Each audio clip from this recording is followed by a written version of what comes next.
Off the rugged coast of Maine, where weather-beaten boats dot the harbor and salt-worn fishermen battle nature daily for their survival, Jack O'Connor's small fishing boat barely keeps him afloat financially. For 15 years, he's weathered every storm alone, watching his dreams slowly sink beneath mounting debts and endless setbacks. But on this rain-lashed afternoon, as thunder crashes overhead, he spots something in the churning waves that will test everything he knows about fate and second chances. What he pulls from those deadly waters isn't just a drowning stranger. It's a mystery that will ripple through his entire life. Could this rescue be the moment that changes everything? Before we jump back in, tell us where you're tuning in from. And if this story touches you, make sure you're subscribed, because tomorrow I've saved something extra special for you. The salt-crusted photograph sat in its usual spot above Jack's helm, protected from the elements by a scratched plastic sleeve that had yellowed with age. In it, a younger version of himself stood proudly beside his father, both grinning broadly. On the deck of their first boat together, the Mary Louise, named after Jack's mother. The image was fading now, much like the fishing industry that had sustained 3 generations of O'Connors. Jack traced the familiar morning routine he'd followed for 15 years. Check the weather, inspect the gear, and head out before dawn. His boat, the second chance, needed work. They all did these days. But she was seaworthy enough to get the job done. The cramped cabin still smelled of yesterday's catch and coffee gone cold. "Morning, Jackie boy," Harold McKinnon's voice carried across the quiet harbor. The older fisherman was already loading his boat, the Lucky Penny, though luck had been in short supply lately. "Heard the base are running near Mitchell's Point." "Thanks, Harold." Jack nodded, knowing the tip was Harold's way of looking out. And for him, the harbor community took care of its own, even as their numbers dwindled year by year. 20 years ago, the docks had been crowded with fishing boats. Now half the slips stood empty, and for sale signs dotted the waterfront properties like seagulls on pilings. The bank notice in his pocket weighed heavier than any anchor. Third warning this month. The numbers didn't lie. He was 3 bad months away from losing everything. The corporate fishing operations kept pushing further into their waters, their massive trawlers scooping up entire schools of fish, while small operations like his scraped by on the leftovers. Jack fired up the engine, its familiar sputter a reminder that every piece of equipment on board needed maintenance he couldn't afford. The photograph caught the morning light, and for a moment he saw his father's face clearly. The same determined set of the jaw, the same weathered creases around, the eyes that Jack now saw in his own reflection.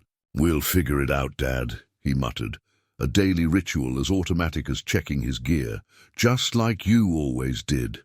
The harbor's channel markers guided him out past the breakwater, where the first rays of sun painted the horizon in shades of promise. A lone seabird wheeled overhead, its cry carrying across waters that had provided for his family since before he was born.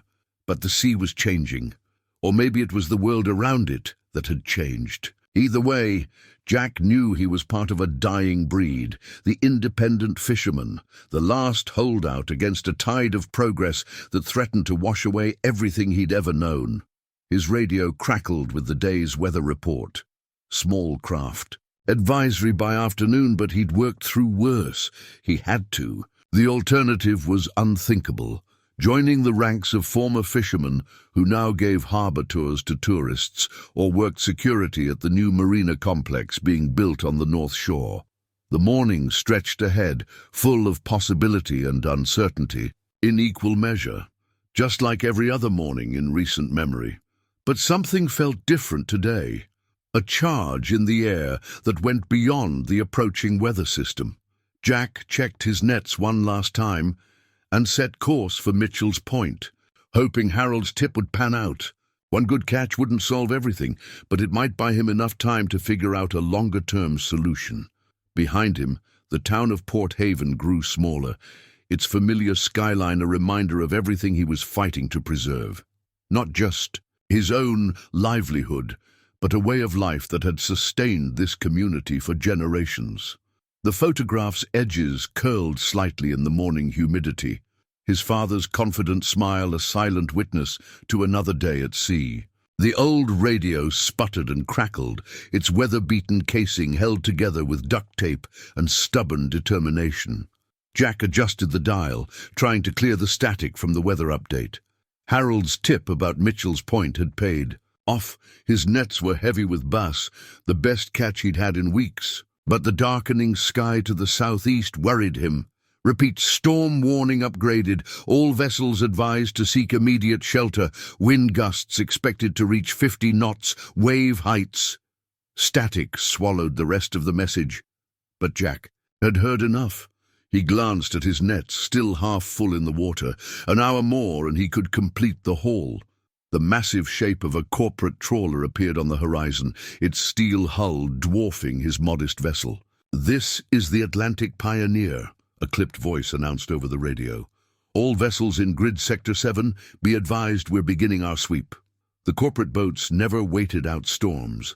They just moved to different waters, their advanced equipment telling them exactly where to find the fish. Jack's hands tightened on the wheel. One more hour. The catch in his nets would cover this month's loan payment, maybe with enough left over for the overdue repairs. The first fat droplets of rain struck the wheelhouse windows as distant thunder rolled across the water. "Jackie, you reading this?" Harold's voice crackled through the radio. "Storms moving faster than they said. You need to get out of there, boy." Dark clouds boiled overhead, transforming afternoon into an eerie twilight. The wind had picked up, churning the surface into white-capped swells that slapped against the hull. Jack began hauling in his nets, knowing he was cutting it close. His father's voice echoed in his memory. "The sea gives, but she takes too. A smart fisherman knows when to call it a day." The first serious wave caught the boat broadside, sending crates sliding across the deck. Jack scrambled to secure them, cold spray stinging his face. That's when he saw it, a flash of color in the water that didn't belong. He squinted through the rain, wondering if his eyes were playing tricks. There it was again, something bright orange bobbing between the swells. Too far out to be a buoy. The radio crackled once more, but this time no voice emerged through the static. Another wave rocked the boat, and Jack lost sight of the mysterious object. Lightning split the sky, illuminating the water in stark relief. His heart stopped. That wasn't a buoy or debris. It was a life jacket, and someone was wearing it. The person vanished behind a swell, reappearing seconds later even further from the boat. They weren't swimming. They were being pulled out by the current. Jack grabbed. His radio, but only static, answered his mayday call. The corporate trawler had disappeared into the gloom, probably already heading for safe harbor. "Hold on!" he shouted into the wind, knowing the person couldn't possibly hear him. The boat's engine roared as he turned into the waves, each swell, now hitting the bow instead of the beam. His father had taught him how to handle storms. You respect them, you work with them, but you never let them work you. The rain was falling in sheets now, reducing visibility to mere yards. Jack strained his eyes, searching for another glimpse of orange in the grey wasteland. There, about 50 yards out. The figure had stopped moving, arms barely breaking the surface. His nets were still half in the water, dragging against the turn. No time to bring them in. Jack grabbed his knife and reached for the ropes. Thousands of dollars of equipment and catch about to be sacrificed. His father's voice again. "No fish is worth a human life." The blade sliced through the first rope as thunder cracked overhead. The stranger in the water had disappeared again, but Jack had their position marked in his mind. He cut the second rope, felt the boat surge forward as it shed its burden. "Just hold on," he whispered, though whether to the person in the water or himself, he wasn't sure. "Just hold on." The life preserver hung by the wheelhouse door, where it had been since Jack bought the boat. Pristine white with "Second Chance" stenciled in fading blue letters. He'd never had to use it before. Now, as he snatched it from its mount, the foam felt rough under his fingers, hardened by years of salt air. Waves crashed over the bow as he maneuvered closer to where he'd last seen the orange life jacket. The boat fought him, wanting to turn broadside to the wind. Every lesson his father had taught him about handling rough seas ran through his mind like a litany. Keep the bow into the waves, watch for rogue swells, maintain steady power. "Where are you?" he muttered, scanning the churning water. A flash of lightning revealed nothing but angry seas. Had he lost them? The current could have dragged them hundreds of yards by now. The weight of failure pressed against his chest. He couldn't lose someone out here? Not on his watch. Then he saw them, an arm raised weakly above the waves, barely visible through the rain. The figure was face down now, the orange life jacket keeping them afloat but doing nothing to protect against the numbing cold of the North Atlantic. Jack threw the engine into neutral, timing his move with the swells. One wrong calculation and he'd hit the person with his hull. He grabbed the life preserver and coiled rope, muscles tense with anticipation. The next lightning flash showed the person less than 20 feet from his starboard side. "Hey!" he shouted into the wind. "I'm going to throw you a line!" No response. The figure wasn't moving anymore, just drifting with each wave. Jack hefted, the life preserver calculating the throw against the wind. His father's voice, "You get one chance in conditions like these, make it count." The line flew true, landing just beyond the floating figure. Jack pulled it in slowly, drawing the preserver closer until it bumped against the life jacket. But the person didn't move to grab it. No. Jack secured the wheel and grabbed his rescue hook. He'd have to do this the hard way. The deck pitched beneath his feet as he made his way to the rail, waves breaking over the gunwale and soaking him to the skin. One hand on the rail, he reached out with the hook, trying to snag the life jacket. The first attempt missed.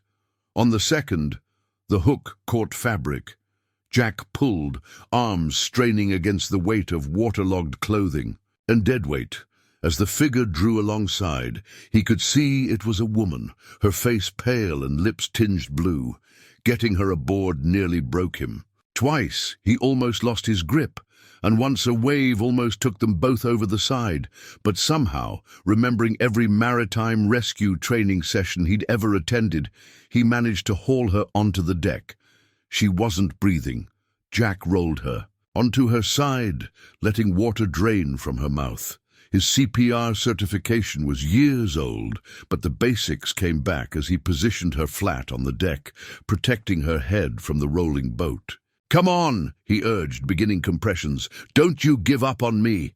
15 compressions, 2 breaths. The storm raged around them as he worked, his world narrowing to this simple, desperate rhythm. She was young, he realized, probably early 30s, wearing expensive sailing gear beneath the life jacket.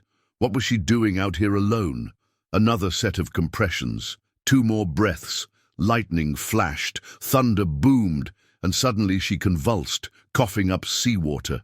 Jack rolled her onto her side again, supporting her as she gasped and retched. "You're okay," he said, though she probably couldn't hear him over the storm. "You're safe now."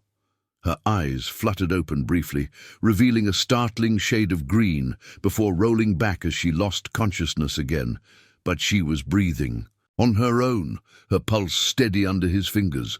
The life preserver lay forgotten on the deck, its rope tangled around them both like some maritime umbilical cord. Jack gathered her in his arms and fought his way back to the wheelhouse. Questions could wait. Right now, he had to get them both back to harbor before the storm claimed 2 lives instead of none. The golden locket tumbled from her waterlogged jacket as Jack helped the paramedics transfer her to the gurney. It landed on the dock with a metallic ping, nearly skittering through a gap between the planks before he caught it. The delicate chain was broken, probably torn loose during the rescue. "She's hypothermic but stable," the lead paramedic reported, securing an IV line. "You did good work out there, Jack. Not many would have risked that rescue in these conditions." Jack barely heard him, his attention caught by the inscription on the locket's surface. To Sophia, all my love, Dad. Below it, elegant characters, in what looked like Chinese, completed the message. The clasp was jammed with salt, but he could feel something loose inside. Sir? A police officer approached, notebook in hand. We'll need your statement about the rescue. Yeah, of course. Jack pocketed the locket, watching as they loaded the woman, Sophia, into the ambulance. The storm still raged beyond the breakwater, but here in the harbour the worst had passed. His nets and catch were gone, but he'd made the right choice. The only choice, really. Harold appeared at his elbow, pressed a steaming cup of coffee into his hands. Whole town's talking already. Harbourmaster says there's no record of any distress calls, no reports of missing boats or crews. She just appeared out of nowhere. Jack sipped the coffee, letting its warmth chase away some of the bone-deep chill. The rescue played on repeat in his mind. Her pale face, those startling green eyes. Someone has to be looking for her. Well, they'll find her at County General now. Harold squinted at the dispersing crowd. Those weren't standard sailing clothes she was wearing. That was high-end gear, professional stuff, a flash of memory. The corporate trawler disappearing into the storm. Had she somehow gone overboard from one of those boats? But they would have reported it, launched their own rescue. Mr. O'Connor, a new voice, cultured and authoritative. Jack turned to find a man in an expensive raincoat, flanked by two others in dark suits. I'm Richard Maxwell, General Counsel for Chen Global Maritime. We understand you rescued one of our employees. The name triggered something in Jack's memory. Chen Global, the corporate giant buying up fishing rights all along the coast. Their trawlers were just the visible part of a multinational operation that was reshaping the industry. Is that who she is? One of yours? The locket seemed to grow heavier in his pocket. Those Chinese characters. Ms. Chen was conducting a routine inspection of our regional operations when her transport encountered difficulties. Maxwell's expression gave nothing away. The company is extremely grateful for your heroic actions. If you'll accompany us to the hospital, Ms. Chen's father would like to thank you personally. Jack's mind raced. Not just an employee, Chen's daughter. He'd pulled the heir to one of the world's largest fishing companies from the ocean, the same company that was slowly strangling independent operations like his. I need to secure my boat, he said, buying time to think. The locket felt like a hot coal now. And give my statement to the police. Maxwell produced a business card, thick, cream-colored stock with embossed gold lettering. Of course, please call this number when you're finished. A car will be waiting. To take you to the hospital. His eyes lingered on Jack's weathered jacket and salt-stained boots. Perhaps we could have something more suitable brought for you to wear. Pride warred with practicality in Jack's chest. These people represented everything that was killing his way of life, but he couldn't stop thinking about those green eyes, the way she'd fought for life under his hands. My clothes are fine, he said finally. I'll call when I'm done here. Maxwell nodded, already turning away. Very good. Oh, and Mr. O'Connor, if you happen to come across any of Ms. Chen's personal effects during the rescue, we'd appreciate their return. The locket's weight seemed to double. Jack watched them walk away, their polished shoes incongruous on the rough dock planks. Harold whistled softly. Jackie boy, I think your life just got a lot more complicated. Looking out at his battered boat, lines of rain still falling beyond the harbour, Jack could only nod. The simple act of saving a life had dropped him into waters deeper than any he'd ever fished. And somewhere in the back of his mind, he heard his father's voice again. Sometimes the biggest catches come with the strongest fights. The business card sat on Jack's galley table, its gold lettering catching the dim light. He'd been staring at it for an hour, turning Maxwell's words over in his mind, while the locket weighed heavy in his pocket. The card's reverse side held a handwritten note. Sophia Chen, Director of Sustainable Operations. Below that, a phone number different from the one Maxwell had pointed out. County General was only 20 minutes away. He should go, return the locket, check on her condition, let that be the end of it. But something about the whole situation felt off. Professional inspection or not, what had she been doing out there alone in the storm? His phone buzzed. Harold. "Jackie, you watching the news? Chen Global just announced a major maritime sustainability initiative for our coast. They're talking about buying up more fishing rights, but with some kind of community partnership angle." Jack's eyes drifted to his father's photograph. Timing seems convenient. Word is, they've been planning this for months, trying to smooth over tensions with local operations. Harold paused. Think that's why she was out there? Before Jack could answer, another call beeped through. The hospital's number. His heart jumped as he switched lines. "Mr. O'Connor?" A woman's voice, soft but clear. "This is Sophia Chen. I believe you have something of mine." Her voice carried no trace of the trauma she'd endured, just a slight hoarseness that made it more compelling. "The locket. Yes, I found it on the dock." "Not the locket." She coughed slightly. "Though I'd appreciate that too. I meant my life. I understand I have you to thank for that." Jack closed his eyes, remembering her pale face, the desperate compressions. "Anyone would have done the same." "No, they wouldn't have. Certainly not in those conditions." A pause. "I'd like to thank you properly when they release me. Perhaps we could discuss your thoughts on sustainable fishing practices as well." The corporate speak caught him off guard. "I'm just a fisherman." "Ms. Chen, not much for business talk. Please call me Sophia, and you're more than just anything, Mr. O'Connor. You're exactly the kind of person I've been hoping to meet." Something shifted in her voice, a dropping of pretense. "The doctors say I can leave tomorrow. Have dinner with me? I promise to explain everything." Jack studied the business card again, thinking of the nets he'd sacrificed, the catch, lost to, the storm. One dinner couldn't hurt. "On one condition," he said. "We eat at Mary's Diner, best seafood in town, caught by the local fleet." Her laugh surprised him, warm, genuine, without corporate polish. "Deal, though I suspect this is a test." "Everything around here is a test, Ms. Chen. Surviving is just a matter of knowing which answers matter most." "Sophia," she corrected gently. "And speaking of tests, that locket you found? The inscription might interest you. It's about second chances."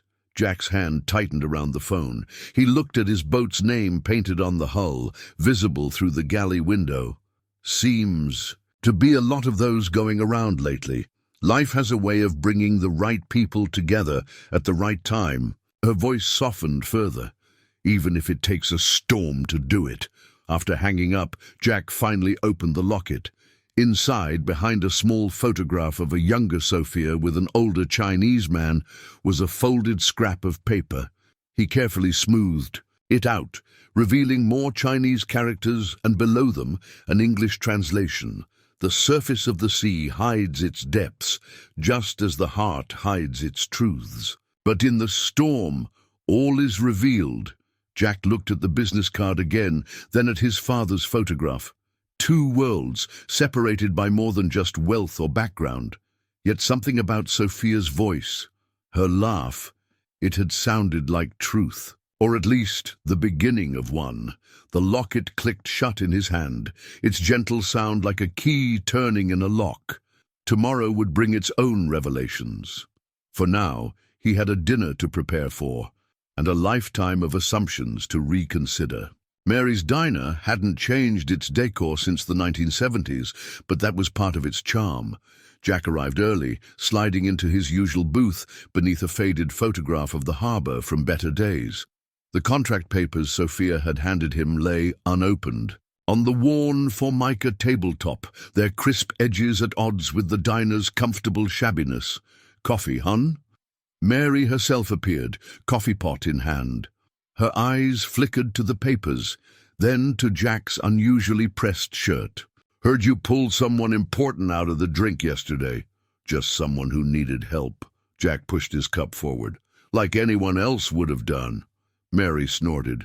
"Sure, that's why there's a fancy car out front and two suits trying real hard to look invisible at the counter." She poured the coffee with practiced precision. "Just remember who your friends are, Jackie." The bell above the door chimed. Sophia entered, and the diner's comfortable atmosphere shifted. She'd traded the hospital gown for a simple blue dress that probably cost more than Jack's monthly fuel bills, but she moved like someone used to working on the water, balanced, aware of her surroundings. The locket he'd returned that morning gleamed at her throat. Mr. O'Connor. Her smile was warm as she slid into the booth. "I hope I'm not late." "Jack," he corrected. "And no, I was early." He gestured to the contract. "Though it seems you were."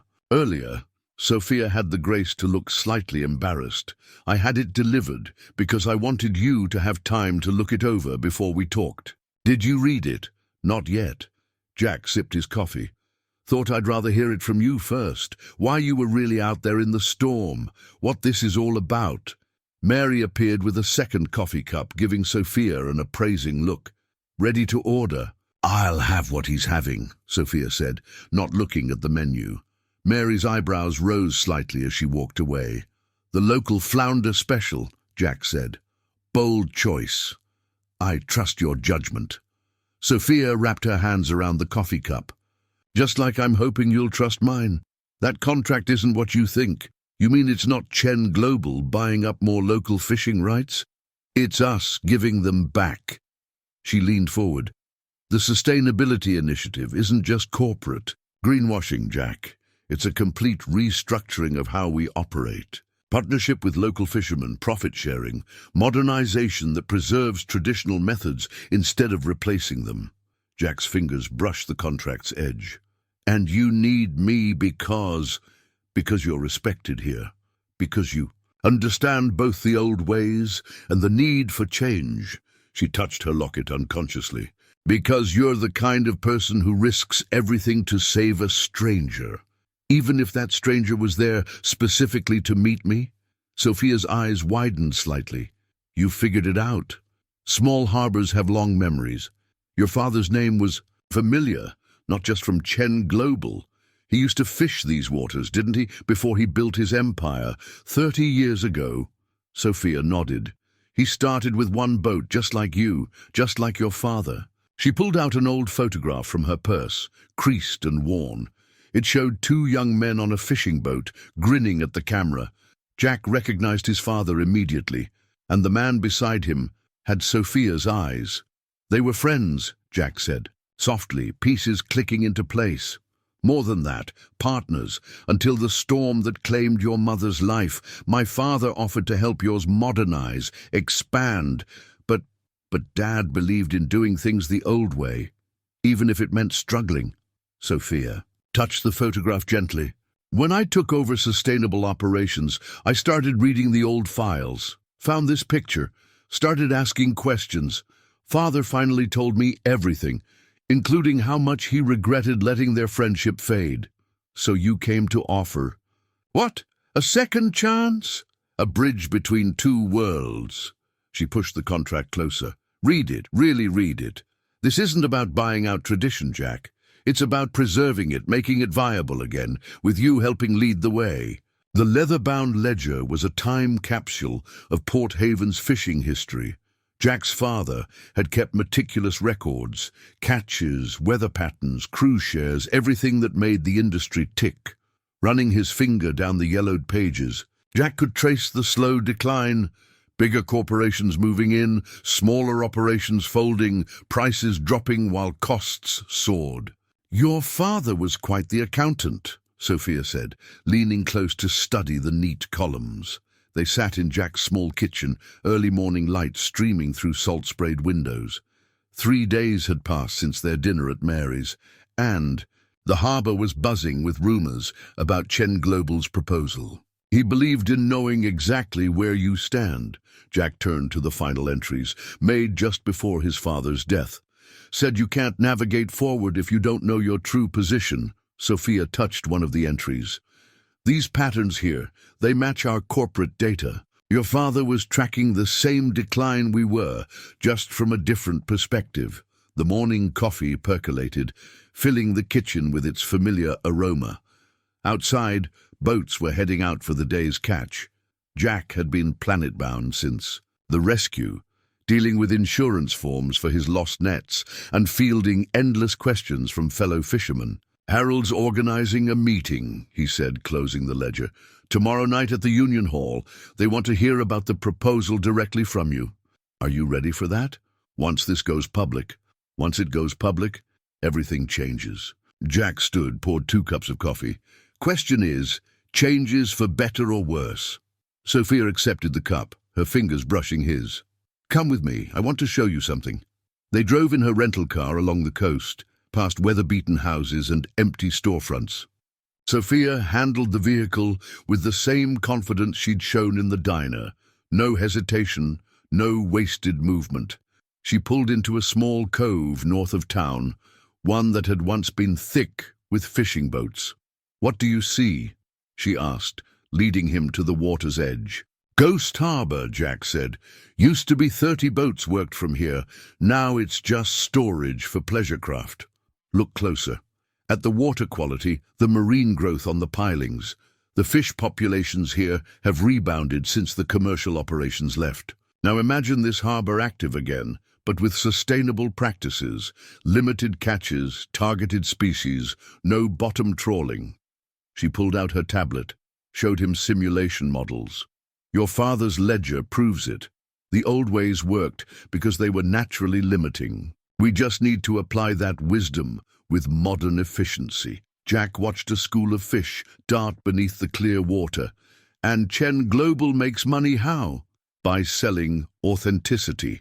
Wild-caught fish, traditionally harvested, with guaranteed provenance. The market for that is growing exponentially." She turned to face him. "But it only works with local knowledge. Your knowledge." The sun caught her hair, the same golden color as her locket. Jack thought about the ledger's final pages, his father's careful notations marking the end of an era. "But maybe also the beginning of something new. The others won't trust it easily," he said. "Too many promises broken over the years. Then we earn that trust, starting tomorrow night." Sophia stepped closer, her voice softening. "I know what they see when they look at me, corporate outsider, someone born into privilege. But my father taught me the same respect for the sea that yours taught you. Different lessons, same principles." A fishing boat rounded the headland, heading out late. Jack recognized Harold's lucky penny by the way it rode the swells. His old friend would be watching this cove, noting who Jack was with, what it might mean. "Your father and mine lost their chance at partnership," Sophia said quietly, "at friendship. Maybe we can do better." The ledger's weight seemed to press against Jack's thoughts. All those careful records of what was lost, what changed, what endured. His father's voice echoed in memory. "The sea provides, son, but you have to be wise enough to take what it offers." Looking at Sophia, at the passion in her eyes when she spoke of sustainability and tradition, Jack wondered if the sea had provided again, not just a rescue, but a future. The question was, would Port Haven be wise enough to take what was being offered? The architectural plans spread across the Union Hall's scarred table like a vision of the future imposed on the present. Detailed renderings showed a renovated harbor that somehow managed to look both modern and traditional. Steel and glass married to weathered wood and time-worn stone. Sophia stood before the gathered fishermen, her professional demeanor only slightly betrayed by the way she kept touching her locket for reassurance. The existing dock structures would be reinforced, not replaced, she explained, pointing to the blue-lined sections. "We preserve the character while improving functionality. Each independent operator maintains their current slip with upgraded facilities for processing and cold storage." "And what's that glass monster supposed to be?" Frank Dawson's voice carried from the back, heavy with skepticism. The 68-year-old fisherman had worked these waters longer than Jack had been alive. "The Maritime Heritage Center." Sophia met his challenge calmly. "A working museum that showcases traditional fishing methods, offers education programs, and provides direct-to-consumer sales opportunities for local catch. Your history, your stories, preserved and shared. Murmurs rippled through the crowd. Jack studied the faces he'd known all his life. Weather-beaten, cautious, proud, they'd weathered storms and corporate takeovers, regulations and dwindling stocks. Hope was a dangerous commodity in a fishing town. The processing facility, Harold spoke up, tapping the plans. You're saying we'd all have access? Guaranteed by contract. Modern flash freezing equipment, packaging facilities, direct distribution channels. Sophia highlighted another section. Plus a dedicated maintenance yard for traditional wooden boats. We want to keep the heritage fleet operational, not turn it into decorative tourist props. Pretty words, Frank countered, but we've heard promises before. Remember Blue Ocean's pitch 5 years ago? They were all sunshine and roses too, until they started squeezing the little guys out. Jack stepped forward, feeling the weight of every eye in the room. This is different, Frank. I've read every line of the contracts. Chen Global is offering real partnership, not a buyout. Because of her? Someone called out. Because you pulled her out of the drink. Now we're supposed to trust her whole operation. No, Jack said firmly. Because I've studied my father's ledgers. Because I've seen the same patterns he saw. What works, what doesn't, what we're losing. This plan... He gestured at the blueprints. This gives us a fighting chance to keep our way of life while actually making a living from it. Sophia touched his arm gently, then addressed the crowd. I know trust is earned, not given. That's why we're proposing a phased approach. A test program with 5 boats to start. Prove the model works before anyone else has to commit. The room buzzed with conversation. Harold stood up. And who'd be first? Who'd take that risk? I will. Jack's voice cut through the noise. The second chance will be first. Seems fitting. More murmurs, but different now. Thoughtful rather than hostile. Frank made his way forward, squinting at the plans through thick glasses. Your daddy was the best fisherman I ever knew, Jackie, he said slowly. Best businessman, too, in his own way. He understood value, not just profit. He looked up at Sophia. That heritage center. Would there be space to tell his story? To show the young ones what it really means to live by the tide? We'd want you to help design it, Mr. Dawson. Sophia's voice carried genuine respect. You and everyone here. This isn't about Chen Global telling Port Haven's story. It's about giving you the tools to tell it yourselves. The old fisherman straightened, joints creaking. Might be willing to sign on then? After Jackie proves it works. He jabbed a gnarled finger at the plans. But that glass monstrosity needs more wood trim. Can't have it looking too fancy. Laughter broke the tension. Soon the crowd was clustered around the table, pointing out details, suggesting changes, arguing about aesthetics. Sophia handled each comment diplomatically, noting corrections on her tablet. Jack watched her work the room, saw how she listened more than she spoke. The architectural plans seemed to come alive under the fisherman's weathered hands, transforming from corporate blueprint to community vision. His father's voice echoed in memory. A harbor's not just wood and water, son. It's people, their hopes, their fears, their dreams. The evening sun slanted through the hall's salt-streaked windows, catching Sophia's locket as she leaned over the plans. For a moment, past and future seemed to merge in the golden light. Tradition and progress finding. Common ground on a blueprint of possibility. The letter arrived on cheap printer paper, unsigned and unadorned. Jack found it wedged in his screen door early morning, damp with sea mist.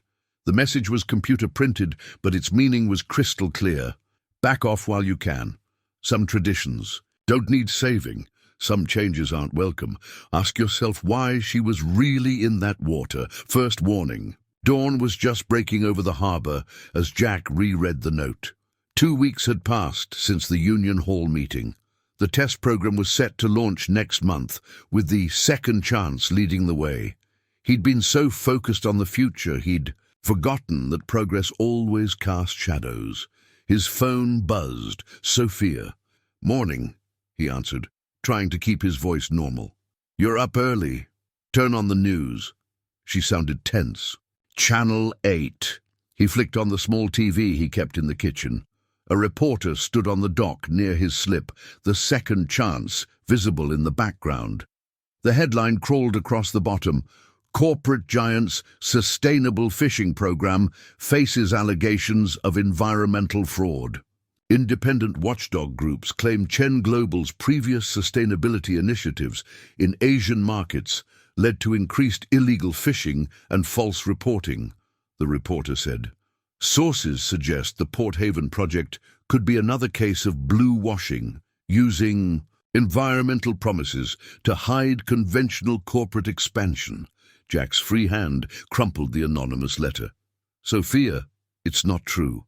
Her voice shook slightly. Those allegations were investigated and dismissed years ago. Someone's deliberately reviving them. Blue Ocean. They both knew Chen Global's primary competitor had been suspiciously quiet lately. Maybe. Or local interests who prefer the status quo. Jack, there's more. Someone broke into our Portland office last night. The only things taken were the Port Haven project files. The letter seemed to burn in his hand. I got a warning too, left at my door. Silence stretched between them. Finally, Sophia spoke softly. We knew there would be resistance. I just didn't expect. Jack, maybe we should delay the launch. I don't want you taking risks. No. The word came out sharper than he intended. That's exactly what they want. Create enough doubt, enough fear, and people retreat to what's familiar, even if what's familiar is slowly dying. Through his window, he could see Harold's boat heading out, cutting through waters turned golden by the rising sun. The reporter and camera crew were packing up, their brief invasion of the harbor's morning routine already ending. My father used to say that when the tide starts turning, that's when you see what's really been hidden in the depths, Jack continued. We're changing things here, Sophia, real change. Of course it's stirring up the bottom. The board meets next. A week.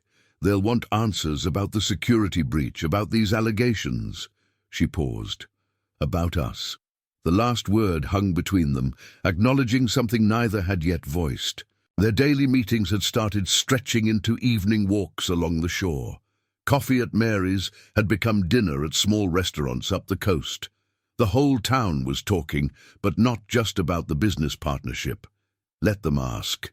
Jack straightened. Decision made. I'll testify if needed.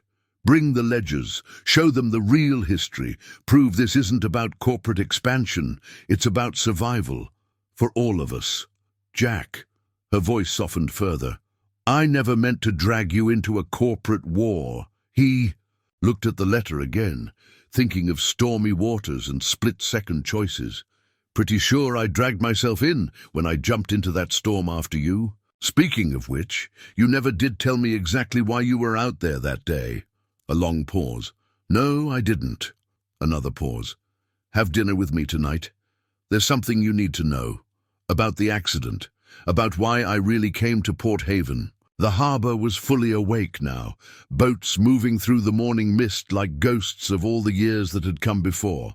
Change was coming, one way or another. The only question was who would control its direction. Dinner, he agreed. But this time, I'm cooking. 7 o'clock my place. Bring your appetite and your truth. Both, she promised. And Jack, be careful today. Something tells me that letter won't be the last warning. The environmental impact report was unexpectedly beautiful, in a technical sort of way.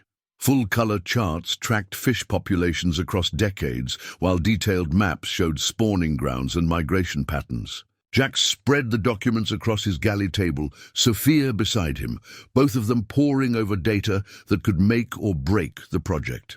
These numbers support everything your father recorded, Sophia said, comparing the report to his dad's ledger. The traditional fishing grounds he favored, they're showing the healthiest population recovery rates in the region, because he understood natural cycles. Jack traced a migration route with his finger. Never took more than the waters could replenish. The corporate trawlers. He stopped, remembering who he was talking to. Go ahead, Sophia smiled. Say it. The corporate trawlers don't think that way. Why do you think I pushed so hard for this? Study?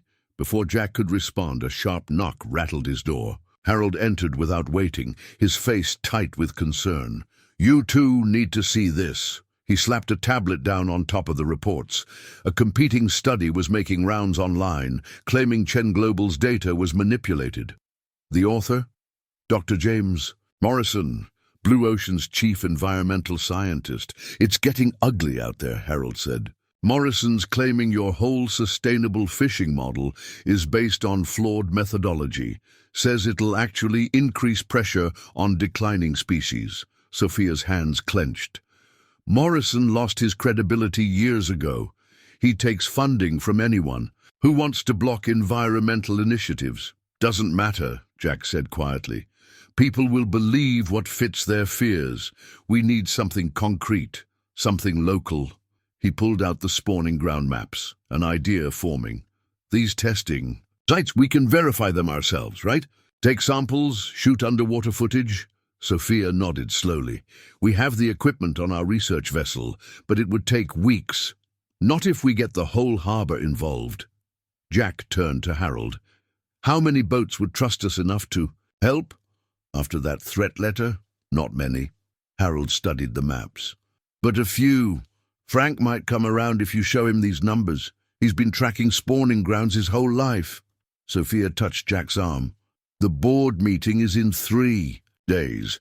We'd need conclusive evidence before then. Then we better get started."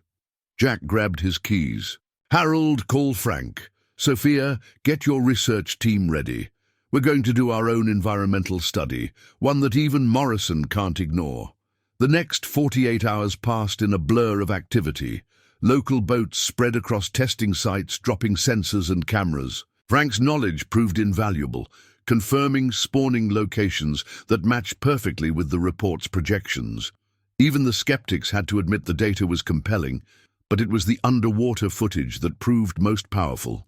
Crystal clear. Videos showed healthy fish populations in traditionally fished areas, contrasted with the barren seafloor where trawlers operated. Sophia's team worked through the night compiling evidence, building an irrefutable case for their sustainable approach. "Your father would be proud," Sophia said softly. They stood on the deck of the Second Chance, watching the sunrise after their final sampling run.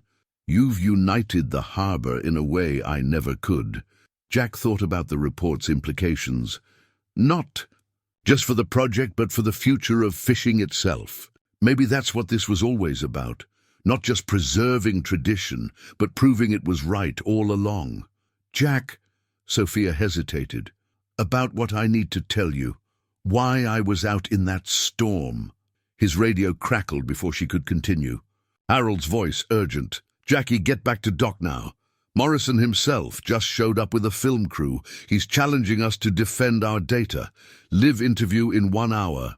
Jack looked at Sophia, saw his own determination mirrored in her eyes. "Ready to prove your case to the world." She touched her locket, then squared her shoulders. "Born ready. Let's show them what tradition and science can do together." The Second Chance turned toward harbor, cutting through waters that held both their past and their future. The morning sun caught their wake, turning it to gold. The Old Town Charter lay open in the City Hall archives, its yellowed pages documenting Port Haven's founding principles. Jack had never seen it before, but now he traced the faded ink with reverent fingers, Sophia leaning close beside him. "There," she pointed to a passage, "look at the original harbor provisions." The archaic language was clear enough. "These waters shall forever remain free fishing grounds, governed by those who work them, for the benefit of all who dwell upon these shores." Below, careful signatures preserved the names of Port Havens. Our founding families, among them O'Connor and Chen. "Our families helped write this," Jack said softly. "They were part of the original Fishing Council, before corporations, before industrial fishing." Sophia's voice held wonder. "They understood something we're just rediscovering." The Charter's revelation had to wait, though. Outside City Hall, Morrison and his film crew were setting up for the confrontation. News vans had arrived from Portland, drawn by the promise of controversy. The whole town seemed to be gathering. Ready? Sophia squared her shoulders, clutching a folder of their evidence. Almost. Jack pulled out his phone, dialed quickly. Frank, bring everyone. And that logbook you mentioned? We need it. Morrison cut an impressive figure before the cameras. Distinguished, authoritative, every inch the concerned scientist. His opening statement was a masterpiece of subtle accusation. These waters have sustained generations of fishermen, he intoned. Now Chen Global proposes radical changes based on questionable data and unproven methods. We must ask ourselves, who really benefits? Jack stepped forward, the charter's words burning in his memory. Let's talk about benefits, Dr. Morrison, and history. He nodded to Frank, who emerged from the crowd carrying a battered leather logbook. This is the harbour master's record from 1962, Jack continued. The year before industrial trawling began here. Compare those fish counts to today's numbers. He laid out their evidence, methodically destroying Morrison's arguments with hard data and local knowledge. Sophia added satellite imagery showing the recovery in traditionally fished zones. Our proposal isn't radical, Dr. Morrison. It's a return to proven methods, enhanced by modern technology. Pretty pictures and local folklore, Morrison scoffed. But the science supports tradition. Frank's voice carried across the crowd.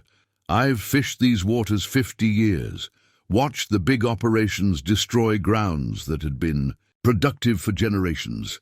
Now Chen Global wants to admit we were right all along, and you're fighting it. Why? Morrison's confidence wavered. The economic realities are changing. Sophia stepped forward. Blue Ocean's been buying up fishing rights all along the coast, trying to establish a monopoly. That's why you're really here, isn't it? Not to protect the environment, but to protect their investment. A murmur ran through the crowd. Jack pulled out the town charter, held it up. This document established Port Haven's waters as community-regulated fishing grounds. That authority was never legally surrendered, which means Blue Ocean's rights purchases might not be valid at all.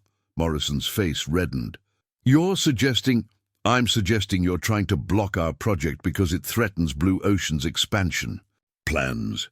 Jack turned to the cameras, while also proving that traditional fishing methods, properly supported, are more sustainable than industrial trawling.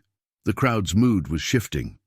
Fishermen pushed forward, voices rising with questions about Blue Ocean's purchases, demands to see the evidence. Morrison retreated to his crew, already reaching for his phone.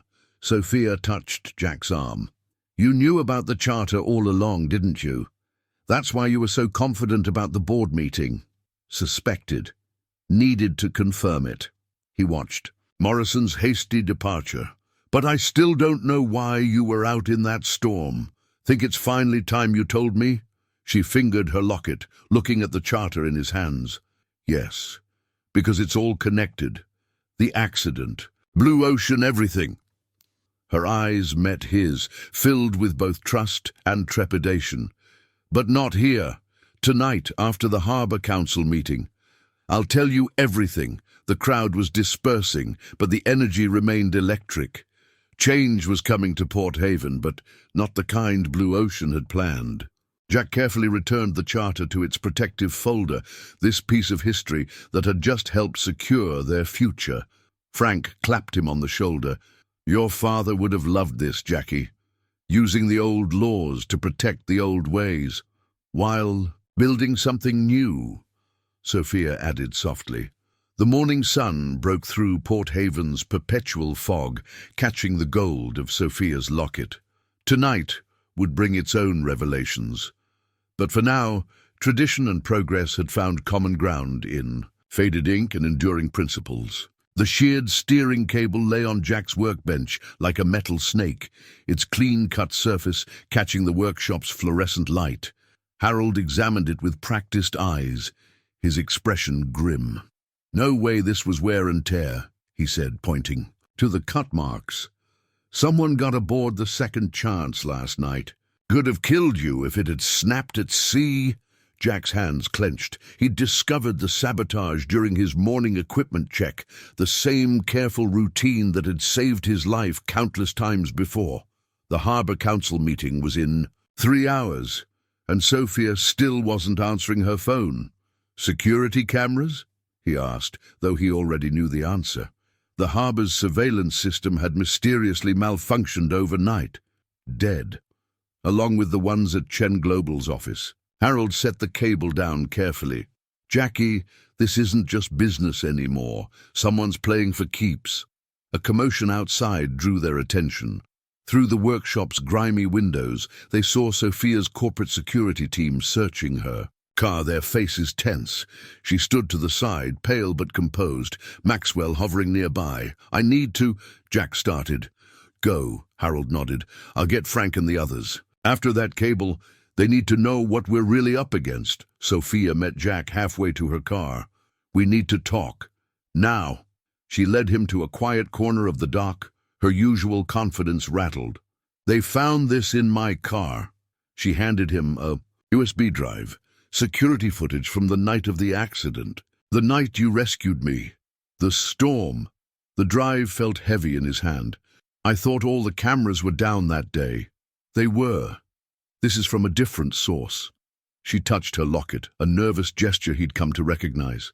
"Jack, Maxwell appeared beside them, smooth as silk. "Ms. Chen, the board is requesting an emergency video conference. They're concerned about recent developments." "The board can wait." Steel entered her voice. "Jack needs to see this footage. He deserves to know." "What I deserve," Maxwell cut in softly, "is for you to honor our agreement. Or have you forgotten what's really at stake?" Something passed between them, unspoken but heavy with history. Sophia's hand dropped from her locket, her expression closing off. "I'm sorry, Jack, I have to take this call." "Sophia, wait." But she was already walking away, Maxwell at her elbow like a well-dressed shadow. The USB drive burned in Jack's pocket as he watched them go. His phone buzzed. "Frank." "Jackie, you better get to the Union Hall. Blue Ocean's lawyers just showed up with some kind of injunction. They're trying to stop tonight's council meeting." The morning dissolved into legal arguments and hastily called conferences. Jack barely had time to secure the USB drive in his safe before being pulled into discussions about jurisdiction and historical precedents. The cut steering cable sat forgotten on his workbench, its message of escalating danger pushed aside by immediate crises. By late afternoon, dark clouds were gathering, both metaphorically and literally. The injunction had been temporarily blocked, but Blue Ocean's lawyers promised appeals. The Harbour Council meeting would proceed, but under the shadow of corporate legal threats. Jack finally had a moment to breathe, standing on his deck as the first raindrops fell. The same weather pattern as the day of the rescue was forming. He pulled out his phone, tried Sophia's number again. A text replied immediately. "Don't trust anyone, not even me. Meeting cancelled. Stay away from the harbour tonight."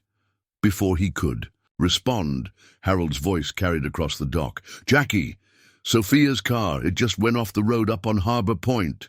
The world tilted. Jack was running before the words fully registered, Harold's shouts following him. "Witnesses saw someone force her off the road. Maxwell's missing." The cut steering cable flashed in his mind, its clean edges promising more violence to come. But underneath the fear, something else nagged at him. The USB drive, the accident, Maxwell's subtle threats. Sophia's last text echoed, "Don't trust anyone, not even me." Thunder cracked overhead as Jack reached his truck. The same storm pattern, the same road, even the same time of day. This wasn't history repeating itself. This was something else, something planned. The second chance had lived up to its name once before. Now he just had to make sure it could do it again. The old brass compass had been his father's, its face scratched but true, its needle unwavering even in storm conditions. Jack held it steady as he navigated the treacherous curves of Harbour Point Road, rain hammering his windshield. Sophia's. Crashed car sat empty, driver's door open, rain soaking the airbag, but there was something wrong with the scene. No skid marks, despite the wet road. No signs of another vehicle, just like the night of the original accident. His phone rang. Harold.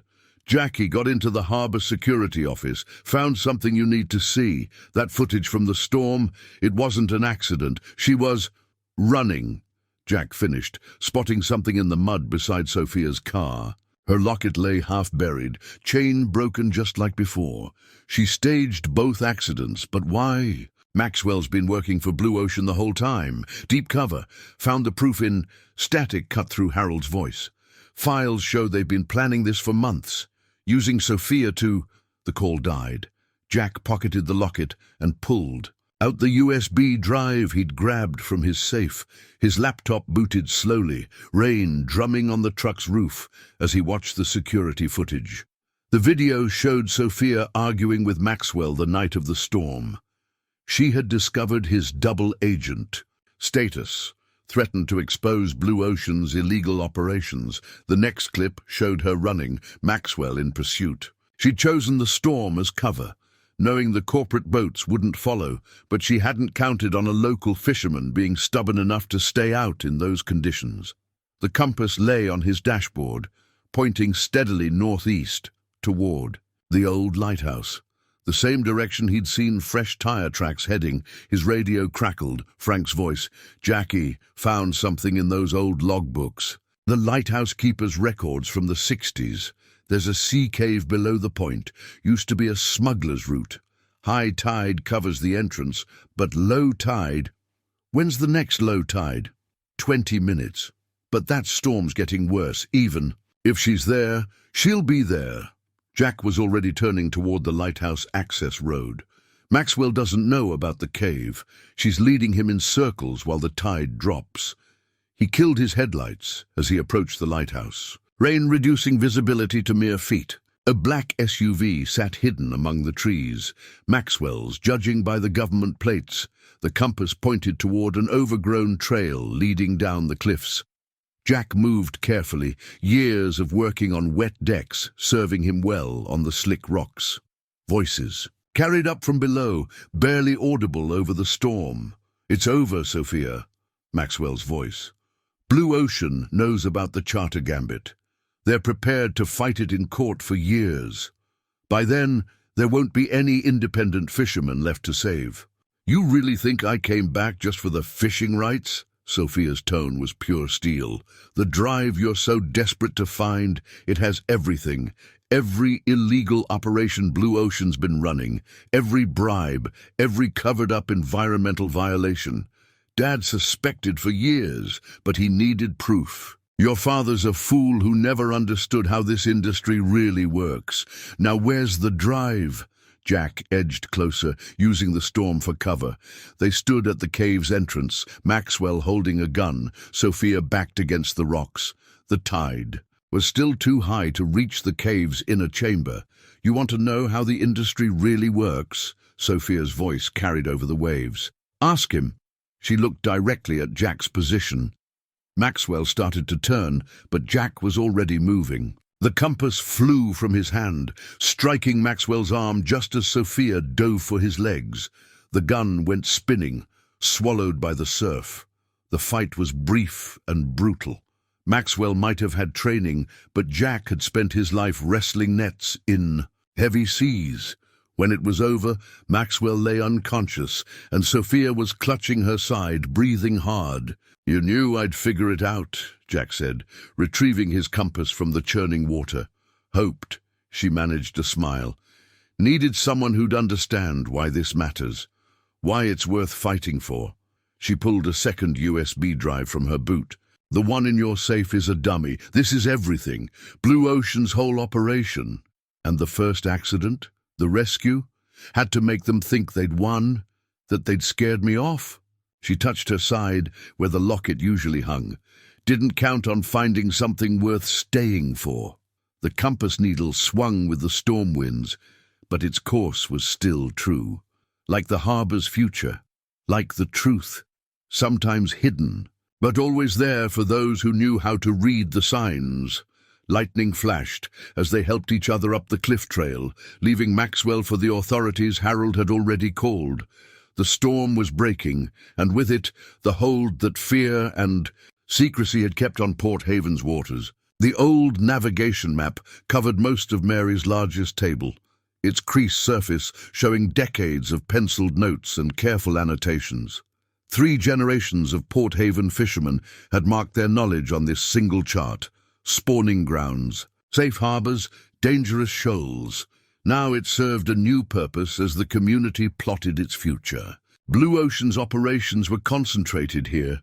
Sophia pointed to the northern waters, her recovered locket glinting in the diner's warm light.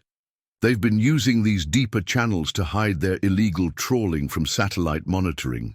Right. Through the old spawning grounds, Frank growled. The morning crowd of fishermen murmured in angry agreement. 2 days had passed since Maxwell's arrest, and the evidence on Sophia's drive had triggered investigations up and down the coast. Jack studied the map's familiar contours, seeing them with new eyes. But look at what they avoided. His finger traced the traditional fishing areas, everything inside the charter's original boundaries, all the grounds our families protected. They're still viable. Harold spread out the latest marine survey.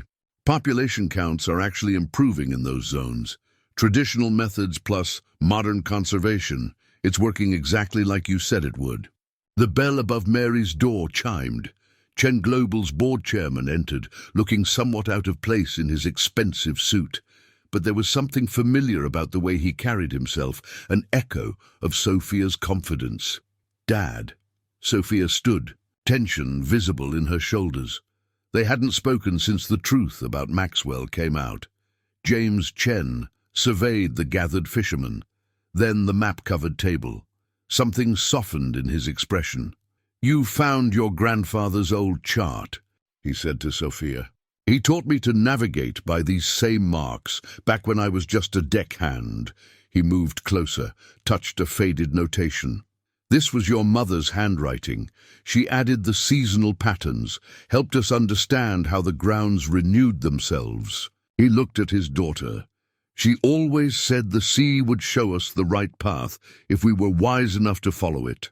Sophia's hand went to her locket, her mother's locket, Jack realized. The chairman turned to address the room.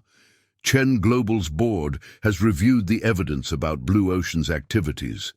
We're prepared to fully support Port Haven's traditional fishing rights and to implement Sophia's sustainability program exactly as proposed." He paused, smiled slightly, though perhaps with a new local director in charge. The fishermen stirred, but Frank spoke first.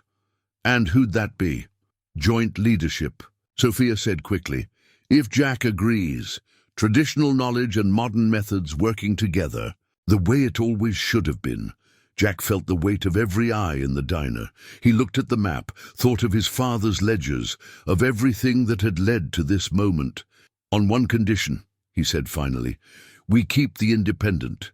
Boats independent, partnership, not ownership." "Already drawn up in the new contracts," the chairman nodded, "along with provisions for expanding the heritage fleet and training programs." He turned to his daughter. "Your mother would be proud. Of both of us, I hope." Mary appeared with coffee for everyone, her timing impeccable as always. "About time you all figured it out," she said, refilling cups. "Now, who's hungry? I've got fresh catch coming up, sustainably harvested, of course." Laughter broke the last of the tension. Soon the map was dotted with coffee cups as fishermen gathered around, sharing knowledge, suggesting improvements to the program. Sophia slipped her hand into Jack's as they watched the scene. "Think we can make it work?" she asked softly. Jack thought of the compass that had guided him to her, the charter that had protected their waters, the ledgers that had preserved their history, all different ways of navigating toward the same truth. "Look at that map," he said. "Every mark on it is someone's lesson learned, someone's wisdom passed down. We're not creating something new, we're just remembering what we always knew, together." Outside Mary's windows, the morning sun painted the harbor in shades of promise. Boats bobbed at their moorings, weathered and proud, ready for whatever. Tide would come. The future was as vast and challenging as the sea itself, but now they had a proper chart to navigate by, and two good captains to lead the way. The new boat registration certificate gleamed with official seals and fresh ink, but it was the vessel name that caught everyone's eye. Second Chance Partnership. The document represented more than just Jack's boat. It was the template for Port Haven's future, a legal framework that protected both progress and tradition. First of its kind, the Coast Guard inspector said, adding his final stamp. Joint registration between independent operator and corporate entity with heritage fleet status had to create whole new forms for this one. Jack shared a smile with Sophia as they stood on the newly renovated dock. The harbour was alive with activity, boats being fitted with modern tracking systems, crews training on sustainable gear, the Heritage Centre rising from its foundations.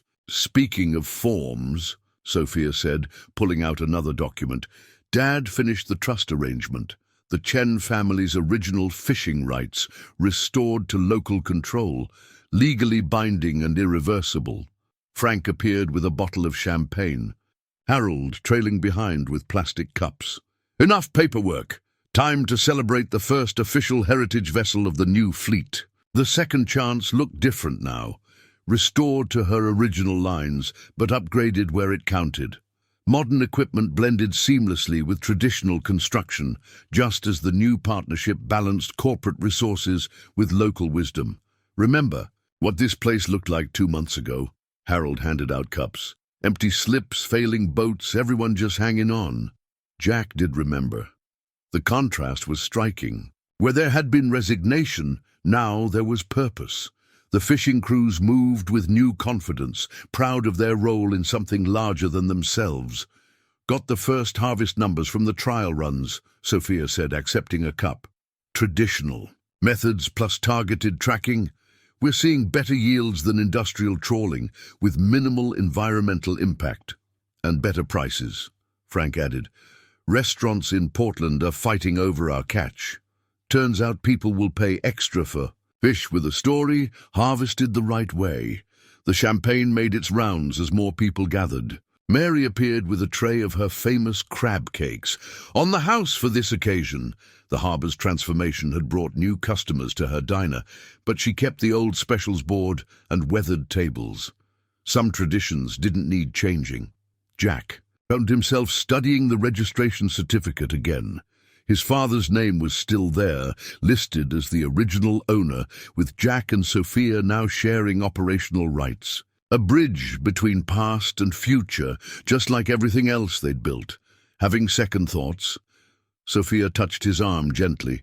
The opposite. He gestured at the busy harbour, thinking about what Dad would say. All this change, but somehow it feels more like the old days than ever. That's because we're not just preserving boats or fishing rights, she said. We're preserving the heart of it, the knowledge, the respect for the sea, the sense of community. As if to prove her point, a group of young fishermen passed by, heading for the new training centre. They carried tablets and traditional navigation tools, learning to use both. The next generation, finding their own balance between old and new.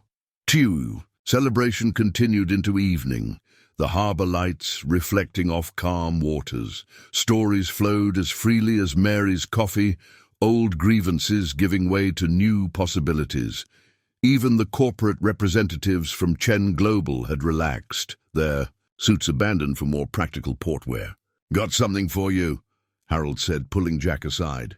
He handed over a small package wrapped in oilcloth. Found it in that crate of old navigation gear. Inside was a brass nameplate, tarnished but still legible. Second Chance, O'Connor. And Chen Est, 1962. The date matched the original partnership between their fathers. Must have been made back then, Harold said, when they were still planning to work together, before the storm that changed everything. Sophia joined them, reading the plate over Jack's shoulder. Her hand found his, squeezing gently. Some chances take longer than others, she said softly.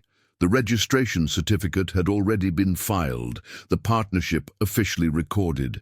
But as Jack held that brass plate from the past, he realized some things needed to be marked in more personal ways. "Think it's time this found its way home," he said, heading for his boat. The nameplate fit perfectly below the helm, beside his father's photograph. 2 families, 2 generations, 2 ways of seeing the future, all finally finding their way back to the same harbor. The registration might make it legal, but this made it real. The partnership agreement's final page bore 2 sets of signatures, one from each generation. Above, James Chen and Jack's father's decades-old signatures on the original charter documents. Below, Jack and Sophia's fresh ink marking the new era. The parallel signatures seemed to bridge time itself, healing old wounds and charting new courses. "That's the last one," Sophia said, setting down her pen. The Harbour Council chamber buzzed with quiet conversation as other partnerships were finalized. In 6 months, they'd transformed Port Haven from a dying fishing town into a model of sustainable industry. "Almost the last one," Jack corrected, pulling a small envelope from his jacket. Inside was a different kind of agreement, a deed to the cottage overlooking the harbour. "Thought you might want a more permanent place to stay. The commute from Portland must be getting old." Sophia's eyes widened as she read the address. "The lighthouse keeper's cottage? But that's been empty for years. Frank's grandson does good restoration work. We've been fixing it up between fishing runs." Jack tried to sound casual, though his heart raced. "It's got a clear view of the whole harbour. Perfect for the local director of operations." "Perfect. And for a home," she said softly, her hand finding his. The morning sun through the chamber's windows caught her locket, repaired now, but still carrying its history of storms weathered and secrets revealed. Outside, the harbour hummed with renewed life. The Heritage Centre was nearly complete, its traditional architecture housing state-of-the-art educational displays. Tourist boats shared dock space with working vessels, each supporting the other. Even Mary's diner had expanded, though she insisted on keeping the original counter for the regulars. Harold burst into the chamber, waving a tablet. Numbers just came in from the first quarter. The Sustainable Certification Program, high-end restaurants are paying triple market rate. Every independent boat in the program is showing a profit. Jack studied the figures, thinking of his father's careful ledger entries. The old wisdom combined with new methods was working better than even they had hoped. But more importantly, the fisherman's pride had returned. They weren't just surviving anymore. They were innovating, teaching, carrying their heritage forward. "There's something else," Sophia said, pulling out her own set of papers. "The Marine Science Program approved our proposal. Starting next month, every heritage vessel will take on an apprentice. College students learning traditional methods alongside modern conservation. Your father's idea? Ours." She smiled. "He's learning to listen, to remember what it was like when he was just starting out." The chamber gradually emptied as captains and crews returned to their boats. The afternoon tide was calling, and Port Haven's fleet still had work to do. But now each departure felt less like an escape and more like a promise. Of return, of continuation, of balance found between progress and tradition. Jack and Sophia walked down to the docks together, the partnership agreement safely filed away. The second chance waited at her slip, freshly painted but still weathered in all the right places. Like Port Haven itself, she wore her age proudly while embracing the future. "Ready for the afternoon run?" Jack asked, helping Sophia aboard. She moved with the confidence of someone who'd made this step 100 times before. No longer the corporate director, but a true partner in their shared enterprise. "Born ready," she replied, taking her place at the helm. They'd fallen into an easy rhythm over the months, alternating who captained, who navigated, who handled the modernized gear. Some days they followed traditional methods entirely. Others they tested new sustainable approaches. Every voyage added another page to the harbor's ongoing story. The partnership agreement might have made it official, but the real agreement was written in quieter ways, in shared glances and easy silences, in the trust of a wheel handed over, in the gentle weight of her head on his shoulder during long watches, in the way the whole harbor had come to see them not as corporate and local, but simply as their own kind of tradition. As they motored past the breakwater, Sophia reached for his hand. The lighthouse keeper's cottage caught the sun above them, its windows now bright with promise instead of emptiness. Another kind of partnership agreement waiting to be signed. The wedding ring caught the last light of sunset as Jack slipped it onto Sophia's finger. Simple gold, like the locket she wore, but engraved with waves on the inside, a private reminder of the storm that had brought them together.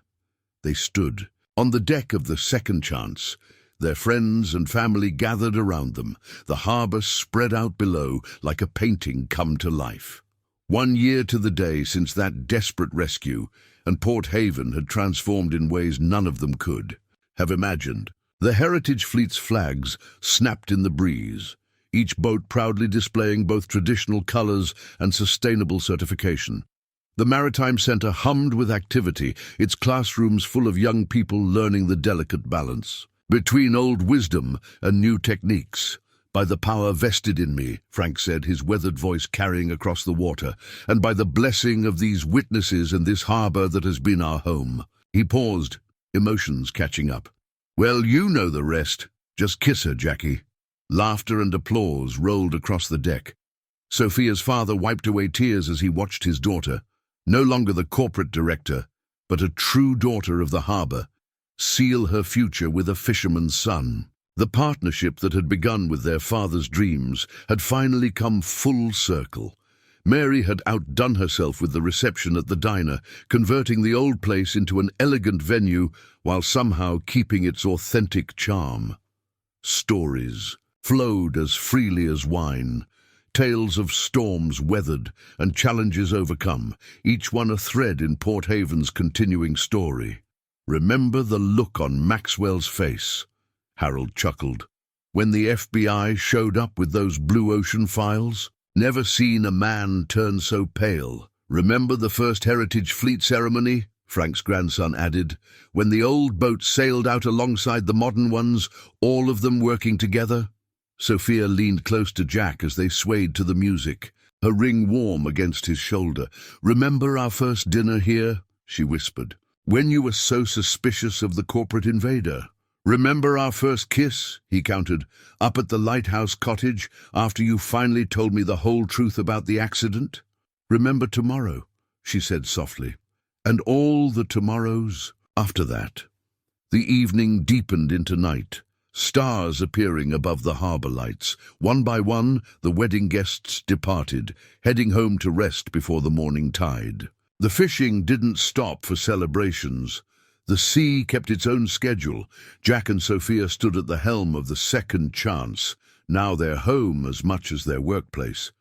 The lighthouse keeper's cottage waited above, but they'd chosen to spend their first night as husband and wife on the water that had brought them together. Look, Sophia pointed to the horizon, where the first hints of dawn were appearing. Perfect timing for the morning run. Jack smiled, understanding completely. They were both their father's children, after all. The work was part of who they were, as vital as the love they shared. The Second Chance slipped quietly from her berth, Sophia at the wheel while Jack checked the sustainable fishing gear. Other boats were already heading out, their crews offering waves and calls of congratulation.